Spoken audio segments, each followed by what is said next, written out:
ärevalt lendavad liblikad kõhus, kui seisan siin sinu ees. Näen, kuidas tuttavast poisist on sirgunud mees.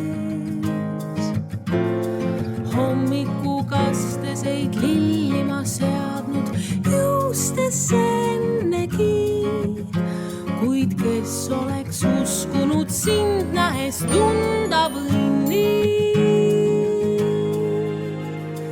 Lilled juustesse sean vaid sinu pärast.